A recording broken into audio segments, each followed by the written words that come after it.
Happy birthday to you. Happy birthday to Sandhya. Happy birthday to you. Happy birthday to you.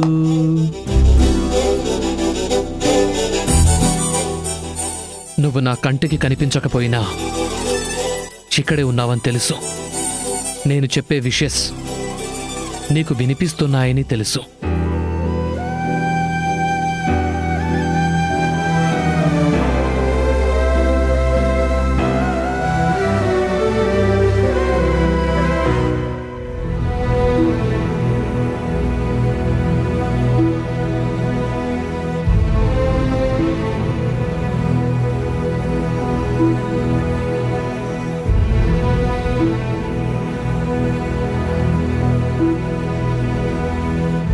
I miss you so much, Sandhya. మన పెళ్ళైన తర్వాత నీ ప్రతి పుట్టినరోజుకి surprise gift ఇచ్చేవాణ్ణి. ఆ రోజంతా పండగలా సెలబ్రేట్ చేసేవాణ్ణి. కానీ ఇప్పుడు పండగ లేదు, సెలబ్రేషన్స్ లేవు. ఒంటరిగా నీకు విషెస్ చెప్పడం తప్ప. ఒంటరిగా ఎందుకండి? జంటగా చెప్పడానికి నేనున్నాను కదా.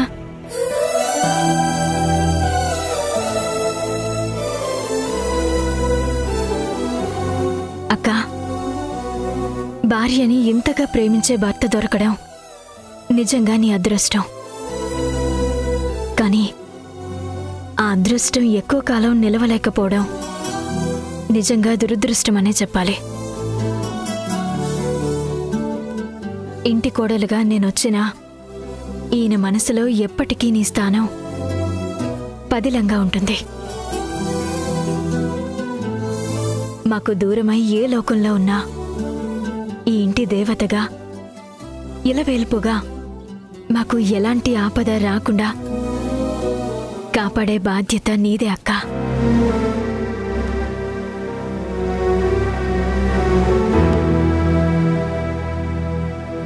అక్క పుట్టినరోజని నాకెందుకు చెప్పలేదు? అది తప్పుగా అనుకుంటావేమో అని. ఏంటండి మీరు? ఇందులో తప్పే ఉంది. సంధ్య ఇష్టాలు నీ మీద రుద్ది తప్పు చేశాను. సంధ్య చీర కట్టుకోవాలని, ఆమెలా జ్యువెలరీ పెట్టుకోవాలని ఫోర్స్ చేశాను. నీలో నా సంధ్యను చూసుకోవాలని, నీ ఇష్టాలకు విలువివ్వకుండా ఎమోషనల్గా మాట్లాడి నిన్ను చాలాసార్లు హర్ట్ చేశాను. అలాంటిది ఇప్పుడు మళ్ళీ సంధ్య పుట్టినరోజని కేక్ కట్ చేయాలని చెప్తే నువ్వెలా రిసీవ్ చేసుకుంటావో తెలియదని చెప్పలేదు సంధ్య. ఏం మాట్లాడుతున్నారండి? నా గురించి నిజంగా మీకు తెలీదా? చనిపోయిన భార్య పుట్టినరోజుని గుర్తు పెట్టుకుని ఇలా కేక్ కట్ చేయడం నా దృష్టిలో గొప్ప విషయమే. అయినా బర్త్డే సెలబ్రేషన్ గురించి భర్తనే అపార్థం చేసుకునేంత మూర్ఖురాలిగా కనిపిస్తున్నానా? సంధ్య ప్లీజ్, ఈరోజు నువ్వు కోపం తెచ్చుకోవద్దు, నాతో గొడవ పెట్టుకోవద్దు. I'm requesting you. సారీ అండి, ఈ రోజు మాత్రం నేను మీ మాట అస్సలు వినను. మీరేమన్నా అనకపోయినా పెద్ద గొడవ పెట్టుకుంటాను. పిచ్చి పట్టిన దానిలాగా మాట్లాడి మీకు ప్రశాంతత లేకుండా చేస్తాను. బ్రహ్మ రాక్షసిలాగా మిమ్మల్ని పీస్ పీస్ చేసుకుని తింటాను. అమ్మో, నాకు భయం వేస్తోంది సంధ్య. అలా మాట్లాడకు సంధ్య, ప్లీజ్ ప్లీజ్ ప్లీజ్.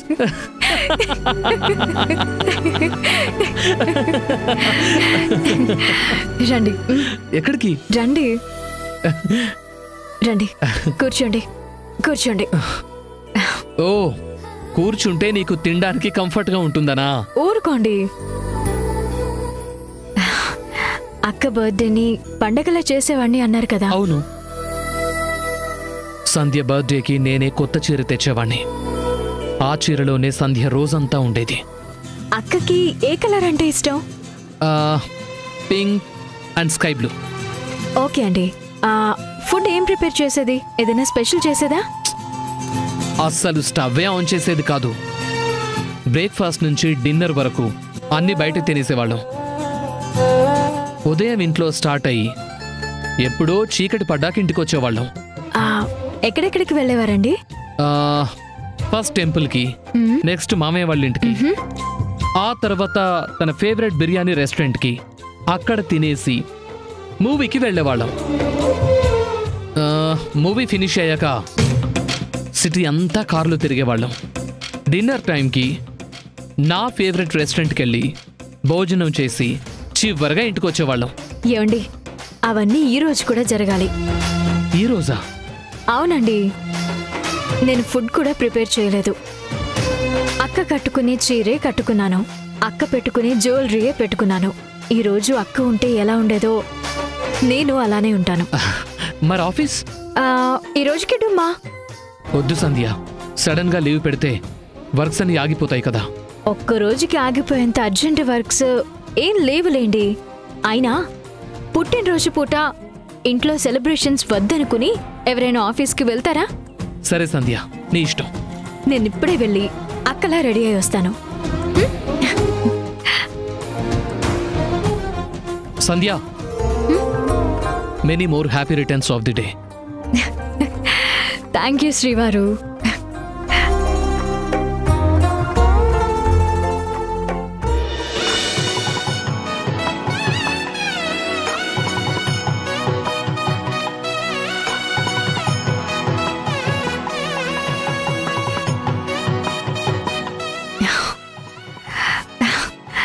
అయ్యో, మీరు వచ్చేసారా? నేనే రెడీ అయ్యి వచ్చేదాన్ని కదా. సాయం సంధ్య కోసం ఆకాశం ఎదురు చూస్తుందేమో కానీ ఈ ఆకాశ్ మాత్రం సంధ్యని వెతుక్కుంటూ వస్తాడు. ఈ చీర బాగుందా?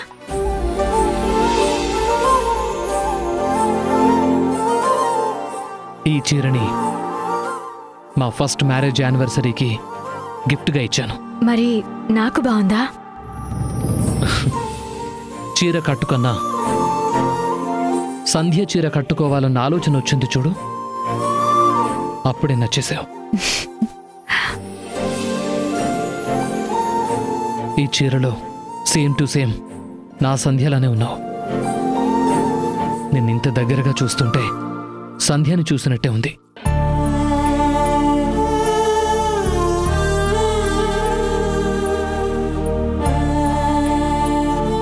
తనని హగ్ చేసుకున్నంత హ్యాపీగా ఉంది. నా చేతుల మధ్యలోనే సంధ్య ఉన్నట్టుంది.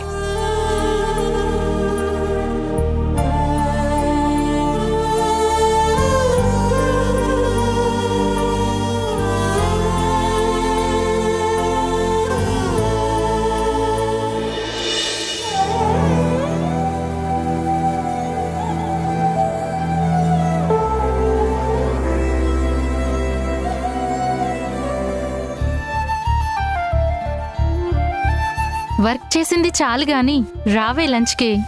ఉండు గీత, బాబ్జీ గారు ఇంకా రాలేదు. వచ్చాక ఒకసారి చూసి వెళ్దాం.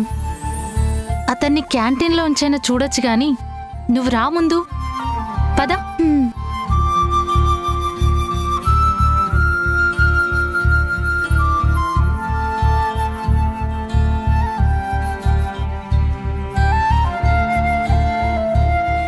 హలో మేడం, లంచ్ చేయరా? అందరూ వెళ్ళిపోయారు, మనం మాత్రమే మిగిలాం. రా వెళ్దాం. సంధ్య,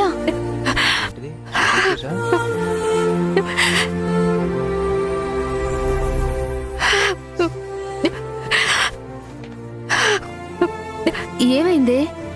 ఎందుకు ఏడుస్తున్నావు? ఏం లేదు, పద లంచ్ చేద్దాం. నోవే, అదేంటో తెలుసుకునే వరకు ఇక్కడ నుండి కదిలేదే లేదు. ఆఫీస్కి వచ్చినప్పటి నుండి డల్గానే ఉన్నావు. అప్పుడే అడగాలనుకున్నాను, కానీ వర్క్ బిజీ వల్ల కుదరలేదు. ఏమైంది సంధ్య? మళ్ళీ ఆకాష్ ఏమైనా అన్నాడా? దివ్య,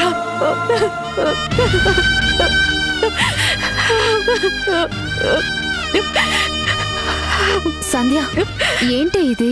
ప్లీజ్ ఏడవద్దు. నాకు చచ్చిపోవాలనుందే.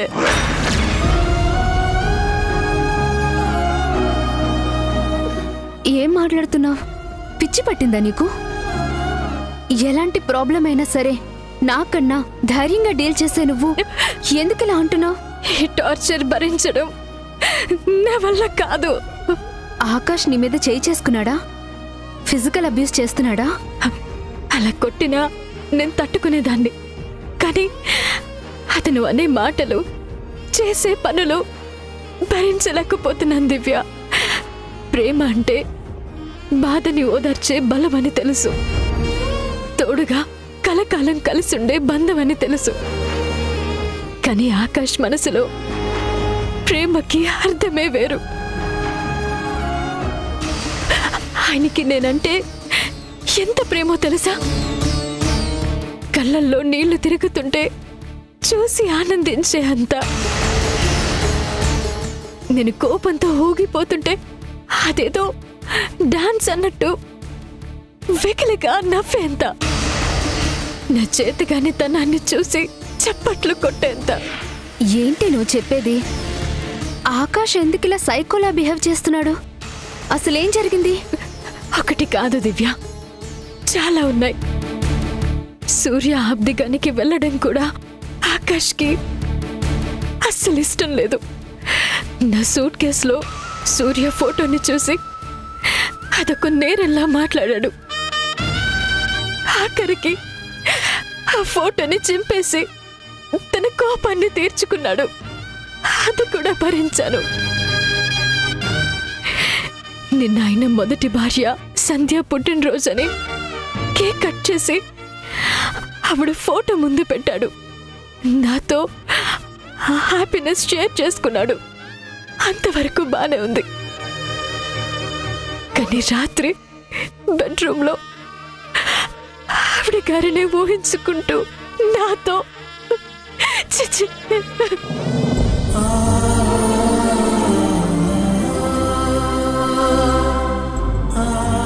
ఇప్పుడు చెప్పు,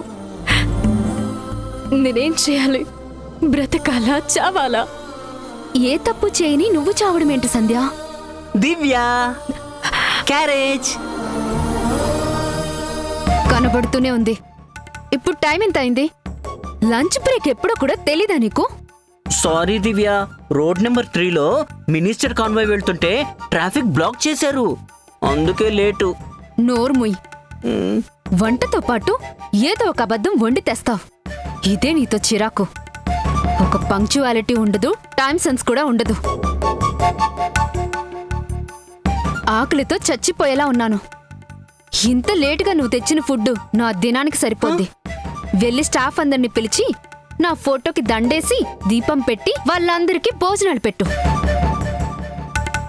ఏంటి దివ్య అలా మాట్లాడుతావు? నిజంగా ట్రాఫిక్ వల్లే లేట్ అయింది. ఇంతకు ముందెప్పుడు ఇలా రాలేదు కదా. దివ్య, ఏంటి నువ్వు ఎందుకింత సీరియస్ అవుతున్నావు? ట్రాఫిక్ వల్ల లేట్ అయింది అని అంటున్నారు కదా.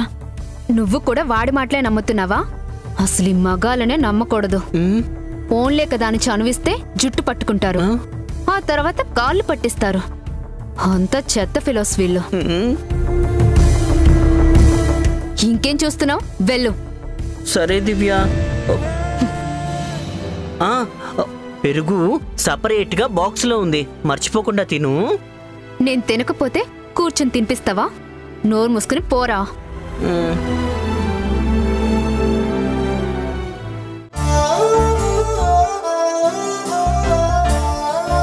ఈ అమ్మి లేకపోతే నేను అన్నం తిన్నాను తెలిసి కూడా ఏడబోయిందో ఏందో. కడుపులో ఎలకలు పోటీ పెట్టుకున్నట్టు ఒక్కటే ఆకలే. బేగా రామని చెప్పినా దీనికి అర్థమై సావదు. వచ్చినాక ఈ సాఫ్ చేయాలి కదటి.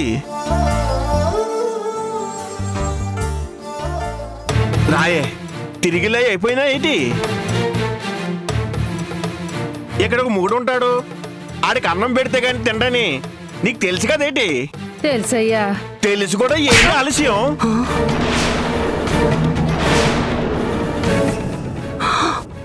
బేగా రావాలని తెలియదా ఏంటి? ఆటో జల్దీ రాలేదయ్యా, గందుకే.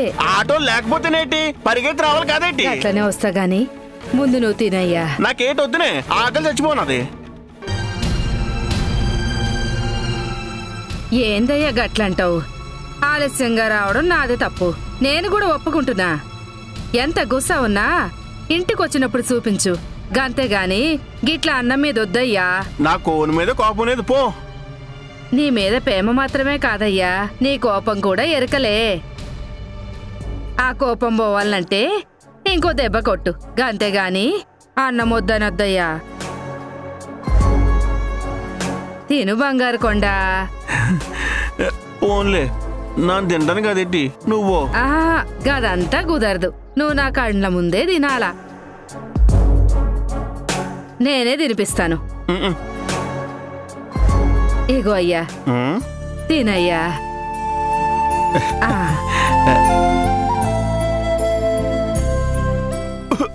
అయ్యో, మెల్లగా అయ్యా.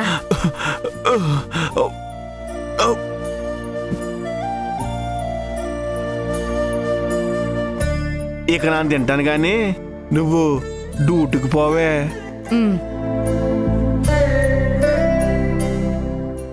అయ్యా, కడుపు నిండా తిను. అట్టగేనయ్యే నువ్వు.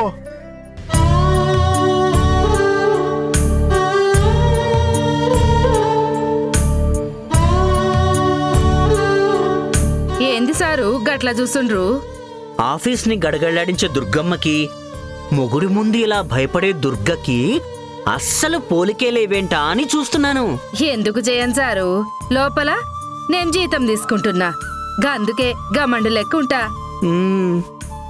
బయటకొస్తే మొగుడి ముందు భార్యను కాబట్టి చక్కగా సైలెంట్గా ఉంటాను. అది కాదు దుర్గా, నీ మొగుడు నిన్ను కొట్టాడు కదా, అయినా సరే కోపం లేకుండా అన్నం కలిపి ఎలా తినిపిస్తున్నావు? మీ పెండ్లం తిడితే మీకు కోపం వస్తుందా సారు? రాదు. గీది అంతే.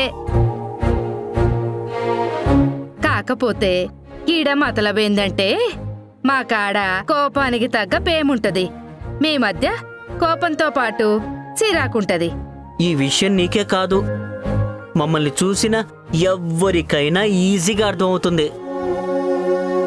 నా ప్రేమని మా దివ్య ఎప్పుడు అర్థం చేసుకుంటుందో కానీ ఆ రోజు నుంచి నా జీవితానికి ఏ లోటు ఉండదు. ప్రేమంటే గిదే సారు, ప్రేమ ఉన్న కోపానికి బలం ఎక్కువ, కోపం తప్ప ప్రేమ లేని చోట దూరం ఎక్కువ.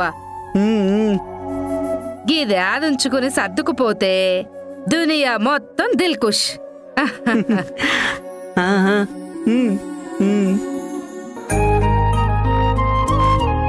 లక్ష్మి, లక్ష్మి, ఇలా రా లక్ష్మి.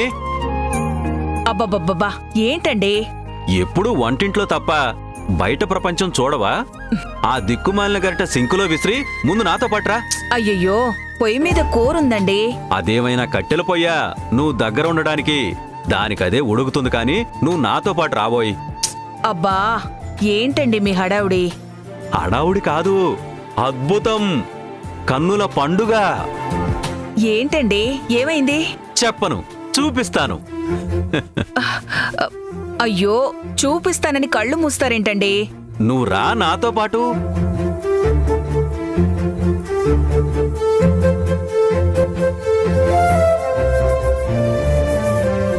ఇదిగో సర్ప్రైజ్ శ్రీమతి గారు.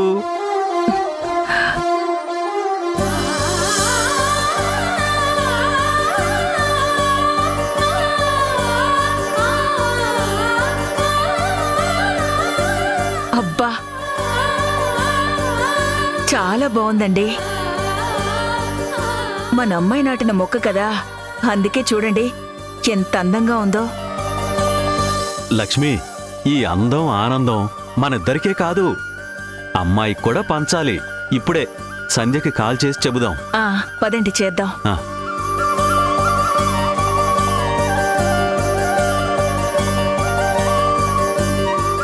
ఈ విషయం అమ్మాయితో చెప్పాలి. అయ్యయ్యో, కూర పొయ్యి మీదే ఉండిపోయిందండి. నేను దించేసి వస్తాను, మీరీలోపు ఫోన్ చేయండి. నువ్వు నీ కూర వెళ్ళి తొందరగా రా. అలా దించి ఇలా వచ్చేయడమే, మీరు ఫోన్ చేయండి. వెళ్ళు వెళ్ళు.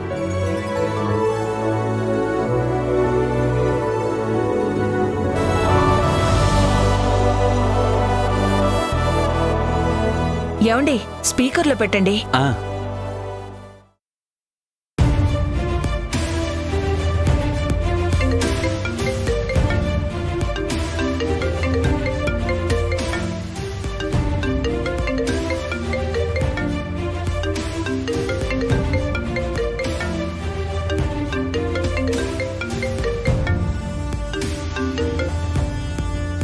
బాబు ఆకాషు, చెప్పండి. సంజయ్కి ఒకసారి ఫోన్ ఇవ్వు బాబు. అర్జెంటా? ఆ, అంటే సంజయ్ సంతోషించే విషయం ఒకటి చెప్పాలి బాబు. ఏ లాటరీలో ₹1,00,00,000 వచ్చాయా? అబ్బెబ్బే, మరేంటి? డబ్బుల గురించి కాదు బాబు, అంతకన్నా విలువైన విషయం. మేము చెప్పే మాట వినగానే సంధ్య చాలా మురిసిపోతుంది బాబు. ఏంటి టైం వేస్ట్ నాకు? చెప్పాలనుకుంటే తొందరగా చెప్పండి, లేదంటే కాల్ కట్ చేయండి.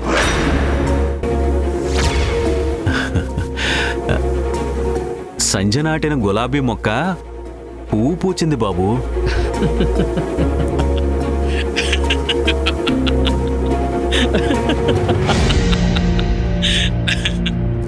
పువ్వు పూయడం పెద్ద న్యూసా? ఇంకా నయం, సంధ్య కట్టిన గుమ్మడికాయ కుళ్ళిపోయింది, సంధ్య ఉతికిన చీర ఆరిపోయింది, సంధ్య పెంచిన కుక్క పిల్లలు పెట్టింది, ఆవు గడ్డి మేసింది. ఇలాంటివన్నీ గుడ్ న్యూస్లా మీకు? ఇవి కూడా ఫోన్ చేసి చెప్పాలా? బాబు ఆకాషు, ఇందులో అంత నవ్వడానికి ఏం లేదు బాబు. సంజయ్ చేత్తో నాటిన మొక్కకి మొదటి పువ్వు పూచింది, అది చెప్పాలనే ఫోన్ చేశాను. సంధ్యని ఇంటికి రమ్మని పిలవడానికి ఇంతకన్నా సిల్లీ రీజన్లు మీకు దొరకలేదా? సిల్లి ఏంటి బాబు, నేను చెప్పేది నిజం. నిజమో అబద్ధమో నెలకి 20 రోజులు మీకో మీ ఆవిడకో రోగమని చూడ్డానికి వస్తుంది. అది సరిపోనట్టు పువ్వు పూసింది, పిచ్చుక కూసింది అని కథలెందుకు? ఇద్దరం ఆఫీస్కి వెళ్లే హడావిడిలో ఉన్నాం.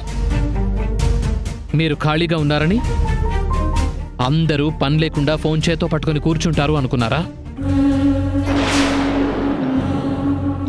ఇలాంటి సెన్స్లెస్ విషయాలు చెప్పడానికి కాల్ చేసి మమ్మల్ని డిస్టర్బ్ చేయొద్దు.